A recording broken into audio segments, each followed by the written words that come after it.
नमस्कार, मैं अभिषेक आप सबका स्वागत करता हूं रेसिड्यू और रेसिड्यू थ्योरम टॉपिक के साथ। पार्ट 1 में आपने देखा होगा कि रेसिड्यू होता क्या है किसी भी कॉम्प्लेक्स फंक्शन का, उसको बहुत ही बेहतरीन तरीके से मैंने डिफ़ाइन और एक्सप्लेन करने की कोशिश की थी। तो निश्चित तौर पे जो लोग भी पार्ट 2 में डायरेक्ट आके देख रहे हैं, इस पार्ट 2 को समझने की कोशिश कर रहे हैं, उन सबसे निवेदन है कि एक बार पार्ट 1 को ज़रूर देख लीजिए, क्योंकि पार्ट 2 पूरी तरह से पार्ट 1 पे ही बेस्ड है। रेसिड्यू थ्योरम जो है उसके लिए हमें रेसिड्यू का कॉन्सेप्ट मेरे पास बिल्कुल क्लियर होना चाहिए, तभी हम लोग रेसिड्यू थ्योरम को समझ पाएंगे। फिलहाल पिछले क्लास में हमने देखा था कि रेसिड्यू जो होता है उसके लिए एनुलस का होना ज़रूरी होता है और पोल का भी होना ज़रूरी होता है। तो ये एनुलस था जो आपके सामने यहाँ पे है। यहाँ पे z=a कोई पोल है और ये एनुलस है जो कि आप देख पा रहे हैं यहाँ पे। तो इस रीजन में अगर आप निकालते हो सीरीज को, तो यहाँ पे टेलर नहीं लॉरेंस सीरीज काम करता है, और लॉरेंस सीरीज का जो एक फॉर्म होता है वो यहाँ पे आपके सामने लिखा हुआ है। पिछले लेक्चर में इसको एक्सप्लेन भी किया गया है, आप ज़रूर देखिए पार्ट 1, आपको चीज़ें समझ में आएगी। अगर आप इसको एक्सपेंड करते हो n के डिफरेंट वैल्यू के लिए, तो n=0 रखते ही ये a0 हो जाएगा, और यहाँ पे a1 और z-a और यहाँ पे a2z-a², इस तरह के टर्म्स मिलेंगे। साथ ही साथ जब आप आगे बढ़ोगे और b1 के लिए n की वैल्यू रखना शुरू करोगे, तो आपको जो पहला टर्म मिलता है वो z-a⁴ मिलता है, और इस तरह से b2 वाले टर्म को भी आप चाहो तो लिख सकते हो यहाँ पे, और ये सारे टर्म मिलते हैं। तो अगर सीरीज के टर्म में आपको कभी भी रेसिड्यू की बात करता है, तो हमें सिर्फ यहाँ पे b1 की पहचान होनी चाहिए। b1 होता क्या है, सिंपल पोल का जो कोफिशिएंट होगा वही आपका b1 होगा, और b1 को ही रेसिड्यू कहते हैं। अब इसको थोड़ा सा हम एग्जाम्पल के माध्यम से समझाने की कोशिश करते हैं। देखिए, मान लीजिए अगर आपसे पूछा जाता है कि find residue of sin 1/z at z=0, तो z=0 कोई पोल है, वहाँ पे कह रहा है इसका रेसिड्यू निकालो। तो अब अगर आप फार्मूला की मदद से करने जाओगे तो थोड़ी सी आपको वहाँ पे दिक्कतों का सामना करना पड़ सकता है। यहाँ पे हम एक छोटी सी मदद लेते हैं। एक साइन x का एक्सपेंशन हम लोग जानते हैं, शुरू में भी पढ़ा है हम लोग ने पीछे के क्लासेस में। और साइन x का एक्सपेंशन क्या होता है, x - x³ 3 और plus x⁵ 5 so and so on, ये फार्मूला होता है। अब आपको ये देखने की ज़रूरत है यहाँ पे कि आपका जो क्वेश्चन है उसमें x की जगह पे क्या डोमेन दिया हुआ है। यहाँ पे 1/z दिया हुआ है। कहने का मतलब ये है कि अगर x की जगह 1/z रख देंगे तो यही जो सीरीज एक्सपेंशन है वो देखने में कुछ ऐसा हो जाएगा। जहाँ जहाँ x है वहाँ पे आप 1/z को कंसिडर कर लीजिए, तो ये आपको ⁵3 z³ दे देगा और प्लस 1/5 z⁵ दे देगा, और ये क्रम आगे बढ़ता रहेगा। अब यहाँ पे चूँकि अभी हम लोग ने थोड़े समय पहले देखा था और पिछले लेक्चर में भी देखा था कि रेसिड्यू जो होता है वो एक कोफिशिएंट होता है किसका, वो होता है सिंपल पोल का। सिंपल पोल मतलब जहाँ पे कि ऑर्डर क्या हो, 1 हो। तो इस क्वेश्चन में जो हमारा था वो आपका जो सीरीज हमने लिखा था z a पॉइंट के अबाउट में एक्सपेंड किया गया था। तो यहाँ से अगर a को इधर लाओगे तो z-a के पावर में सारा सीरीज एक्सपेंशन मिल रहा था। आपके क्वेश्चन में a जो है वो 0 है, तो z=0 मतलब z-0, और z-0 कितना है z, तो z के पावर में आपको टर्म मिलेगा। तो यहाँ पे देखो z के पावर में आपको टर्म सारे आगे बढ़ते हुए दिख रहे हैं। सिंपल पोल मतलब वो वाला टर्म जिसका ऑर्डर 1 हो, तो वो वाला टर्म जिसका ऑर्डर 1 है वो कौन सा है, पहला ही टर्म है, यहाँ पे z का पावर 1 है। ठीक है, तो हमें क्या करना है, जो भी इसका ऑर्डर 1 वाले का कोफिशिएंट होगा वही हमारा क्या होता है, b1 यानी कि रेसिड्यू होता है। तो इसका अगर आप ध्यान से देखोगे तो यहाँ पे कोफिशिएंट 1/z का क्या है, 1/z का कोफिशिएंट 1 है खुद। तो इसका मतलब कि अगर रेसिड्यू की वैल्यू पूछा जाएगा तो मेरा आंसर होगा 1। तो इस क्वेश्चन में आपको समझ में आ गया, हमने फार्मूला का यूज़ नहीं किया, सीरीज का एक्सपेंशन किया और ऑब्जर्वेशन से बता दिया कि रेसिड्यू की वैल्यू क्या आएगी। ठीक है, एक दूसरा क्वेश्चन लेते हैं, शायद उससे कॉन्सेप्ट को थोड़ा सा और आधार मिले समझने में। मान लीजिए z² sin 1/z लिखा हुआ है। अब z² को ऐसे ही रहने दीजिए। sin 1/z के लिए मेरे पास फार्मूला था यहाँ से, अगर उसी फार्मूले को फिर से हम यहाँ पे अप्लाई करेंगे और लिख देंगे तो ये होगा 1/3 z³ और प्लस 1/5 z⁵, और ये आगे अनवरत चलता जाएगा। अब जब आप ब्रैकेट ओपन करोगे तो ये आपको पहला टर्म हो जाएगा z। अब z में कोई दिक्कत है ही नहीं है, यहाँ पे पोल ही नहीं है, यहाँ पे तो फंक्शन सही है। लेकिन जब दूसरे टर्म में आप मल्टीप्लाई करते हो z² का तो 1/z आ जाता है, और इस तरह से तीसरे टर्म को आप मल्टीप्लाई करोगे तो फैक्टोरियल में यहाँ पे z² और यहाँ पे z³ आ जाएगा, और बाकी टर्म आगे भी मिलते रहेंगे। तो भाई मेरे को क्या करना है, मेरे को सिंपल पोल के लिए ज़रूरत पड़ती है किसका, ऐसा टर्म जिसमें डिनोमिनेटर में पावर क्या हो 1 हो, जिससे कि ऑर्डर 1 वहाँ पे सिंपल पोल के फॉर्म में हो, ऐसे समझिए। तो सिंपल पोल कहाँ पे, यहाँ पे है। इसके कोफिशिएंट को हम लोग देख लेंगे। तो कोफिशिएंट अगर देखोगे तो 1/3, यानी कि अगर रेसिड्यू की बात करें यहाँ पे तो हमारा रेसिड्यू क्या हो जाएगा, -1/6 हो जाएगा यहाँ पे।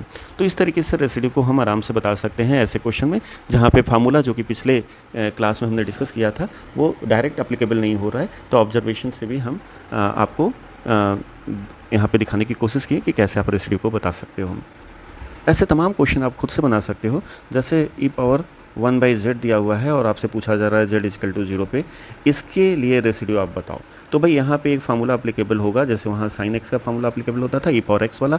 और अगर आपको नहीं पता है तो पता कर लीजिए कि e⁻x का एक्सपेंशन क्या होता है, x माफ़ कीजिएगा, ये x² होता है, x³ होता है। इस फार्मूले की मदद से आप कर सकते हो। केवल x की जगह आपको क्या करना पड़ेगा, जहाँ जहाँ x है वहाँ e1/z रख दीजिए तो आपको मिल जाएगा। और वैसे ही ऑब्जर्वेशन से आप बता सकते हो कि इसके लिए रेसिड्यू क्या होगा।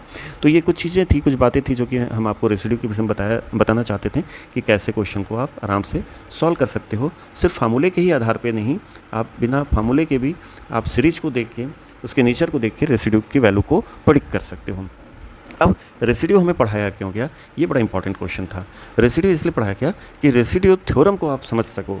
और रेसिड्यू थ्योरम क्या कहता है, रेसिड्यू थ्योरम ये कहता है कि भाई किसी भी इंटीग्रेशन को, अगर लाइन इंटीग्रेशन की ज़रूरत आती है ओवर द क्लोज कर्व सी, तो उसकी वैल्यू को इवेलुएट कर पाएँ हम, इसके लिए हमें रेसिड्यू थ्योरम पढ़ाया गया।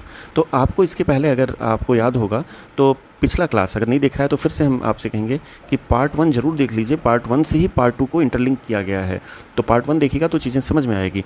रेसिड्यू का जो फार्मूला था वो था 1/2πi और यहाँ पे fz/dz हुआ करता था। अगर हमें fz/dz निकालना है तो हमें क्या करना चाहिए, 2πi को इधर भेज देना चाहिए। तो 2πi इंटू क्या हो जाएगा, रेसिड्यू हो जाएगा। b1 होता क्या था, रेसिड्यू होता था। तो 2πi इंटू रेसिड्यू, भाई ये तो तब होगा जब एक ही रेसिड्यू आपको मिल रहा है। ऐसा भी हो सकता है कि आपको एक ऐसा सर्किल मिल रहा है जिसमें आपको कई पोल मिल रहे हैं। जब कई पोल मिलेंगे तो आपको रेसिड्यू की संख्या भी बढ़ानी पड़ जाएगी। तो रेसिड्यू की संख्या अगर बढ़ाओगे तो रेसिड्यू की संख्या बढ़ने पे यहाँ पे क्या होगा, ये सिर्फ रेसिड्यू नहीं हो जाएगा, ये हो जाएगा सम ऑफ रेसिड्यूज हो जाएगा। तो देखो ये फार्मूला क्या लिखा हुआ है यहाँ पे, इंटीग्रेशन जो है fz/dz का 2πi जैसा कि यहाँ पे है और सम ऑफ रेसिड्यू लिखा हुआ है। तो उसके पहले स्टेटमेंट देख लेते हैं। स्टेटमेंट क्या लिखा है, अगर fz एनालिटिक फंक्शन है किसी भी क्लोज कर्व C में, ठीक है ना। fz जैसे कि आप यहाँ पे ये फिगर देख पा रहे हो, अगर नहीं देख पा रहे हो तो आपको हम थोड़ा सा और क्लियर एक फिगर बना के आपको समझाने की कोशिश करते हैं। मान लीजिए ये मेरे पास एक सर्किल है क्लोज कर्व C। सर्किल इसलिए बनाने पड़ रहे हैं क्योंकि आपके पास यहाँ पे कई पोल हैं। मान लो ये 4 पोल हैं। तो इन 4 पोल को अलग करने के लिए हमें छोटे छोटे क्या करने पड़ेंगे, सर्किल बनाने पड़ेंगे। तो जब आप सर्किल बनाओगे, जैसे कि ये आपको मान लीजिए किसी क्वेश्चन में 4 पोल हैं तो हमने 4 सर्किल बना लिया। तो सर्किल बनाने से क्या होगा यहाँ पे कि ये फंक्शन सब जगह एनालिटिक होगा। जो ये पॉइंट हम कर रहे हैं इन सब जगह पे तो C के अंदर फंक्शन एनालिटिक है। और ये कुछ फाइनाइट पॉइंट्स हमें मिल रहे हैं जहाँ पे कि आपको पोल मिलते हैं, सिंगुलरिटी मिलती है, फंक्शन एनालिटिक नहीं होता है। तो यहाँ पे भी क्या होगा, आपका जो फंक्शन होगा वो क्या होगा, आपका वो लाइन इंटीग्रल को इवेलुएट करने में आपकी मदद कर सकता है अगर आपके पास रेसिड्यू थ्योरम होगा। तो यहाँ पे इस पे अगर आप इस पॉइंट पे निकालोगे तो हो सकता है b1 यहाँ पे मिले, इस पे निकालोगे तो इसका b1 यहाँ मिले, इस पे निकालोगे तो इसका b1 यहाँ मिले, इस पे निकालोगे तो इसका रेसिड्यू यहाँ मिले। तो 4 रेसिड्यू हो गए एक ही सर्किल के अंदर। तो अब यहाँ पे अगर फॉर्मूला लिखोगे तो 2πi लिखोगे और चारों को सम कर दोगे तो सम ऑफ रेसिड्यू आ जाएगा। तो ये कॉन्सेप्ट जो था ये रेसिड्यू थ्योरम के ज़रिए दिया गया था कॉशी के द्वारा कि अगर फंक्शन fz एनालिटिक है, सब जगह एनालिटिक है किसी क्लोज कर्व C में, सिवाय कुछ फाइनाइट नंबर ऑफ पोल्स पे। जैसे कि यहाँ पे आपने पोल को देखा तो उस केस में ये जो लाइन इंटीग्रल है over the close curve C, उसको आप आराम से निकाल सकते हो इस फार्मूला की मदद से। तो जिन बच्चों को रेसिड्यू निकालने आएगा ना, वही तो उसका सम करेंगे। तो अब हम लोग ज़रा देखते हैं कोई एग्जांपल और कोशिश करते हैं कि उसको कैसे सॉल्व किया जा सकता है। तो एक एग्जांपल लेते हैं, वो एग्जांपल ही अपने आप में सब कुछ आपको बता देगा। मान लीजिए मोटी मोटा हम एग्जांपल लेते हैं और क्वेश्चन आपसे कहता है कि यूजिंग रेसिड्यू थ्योरम इवैल्यूएट, आपको इवैल्यूएट करने को दे दिया जा रहा है ओवर द कर्व C और फंक्शन का नाम है, मान लीजिए कुछ भी ले लेते हैं हम लोग, यहाँ पे 2z ले लेते हैं अपॉन z-1 का होल स्क्वायर और z + 2 ले लेते हैं, ऐसा कोई क्वेश्चन ले लेते हैं, dz यहाँ पे दिया हुआ है।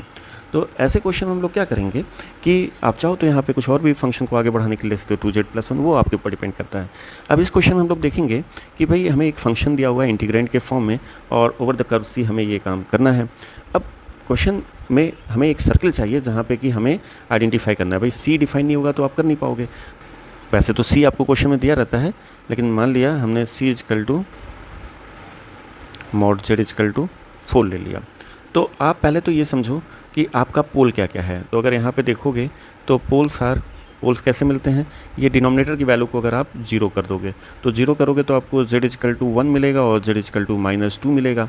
यहाँ से z इजकल टू -2 मिलेगा और यहाँ से z इजकल टू 1 मिलेगा, लेकिन ऑर्डर क्या है 2 है, यानी कि हम कहेंगे कि ये पोल है ऑफ ऑर्डर 2, ये ऑर्डर 2 का पोल है और यहाँ z इजकल टू -2 है। तो जब हमें ये पोल मिला ना, तो अब हम लोग क्या करेंगे, इसके लिए सबसे पहले रेसिड्यू पे जाएंगे। तो अगर आपसे कहा जाए कि रेसिड्यू निकालो, अब रेसिड्यू किसका निकालना है, z इजकल टू 1 का या z इजकल टू 2 का, ये एक बड़ा इंपॉर्टेंट प्रश्न आपके सामने आता है। तो हमें उसके लिए ये समझना पड़ेगा कि मेरा जो c है उसके अंदर कौन कौन सा पॉइंट लाई करता है। जो पॉइंट लाई करेगा वहीं पर हमें रेसिड्यू निकालने की ज़रूरत होगी। तो मॉड z इजकल टू 4 के लिए अगर आप एक फिगर ड्रॉ करोगे तो आप देखोगे ये फिगर है, इसमें हमने एक सर्किल बना दिया। मान लीजिए ये सर्किल ले लेते हैं, ये हो गया मॉड z इजकल टू 4। इसकी रेडियस कितनी है, 4 है, ठीक है ना। अब हमें z इजकल टू 1 कहाँ पे आएगा ये देखना पड़ेगा। तो z इजकल टू 1 तो यहाँ पे आ जाएगा और z इजकल टू -2 कहाँ आएगा, वो यहाँ पे आ जाएगा। दोनों के दोनों पॉइंट जो हो रहे हैं वो इस सर्किल के अंदर आ रहे हैं, यानी दोनों जगह मेरे को रेसिड्यू निकालने की ज़रूरत होगी। तो हम लोग रेसिड्यू निकालेंगे एट z इजकल टू, मान लीजिए 1 पे पहले निकाल लेते हैं residue at z equal to 1। तो इसकी वैल्यू क्या होगी रेसिड्यू की।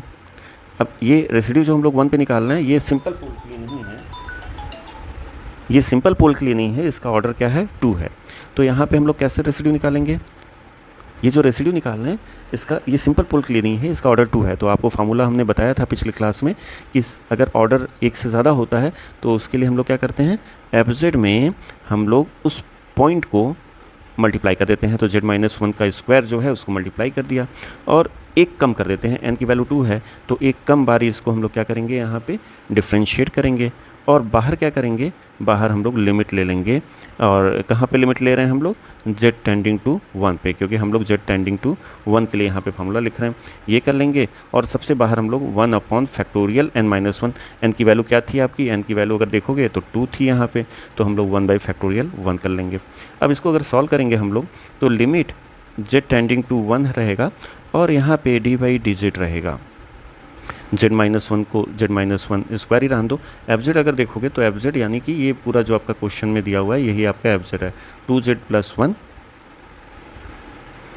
अपॉन z-1 का स्क्वायर और z+2, ये आपका एफजेड दिया हुआ है। तो यहाँ से फ़ायदा क्या होगा, रेसिड्यू होता ही इसलिए है कि पोल का इफेक्ट ख़त्म कर दे, तो ये ख़त्म हो जाएगा।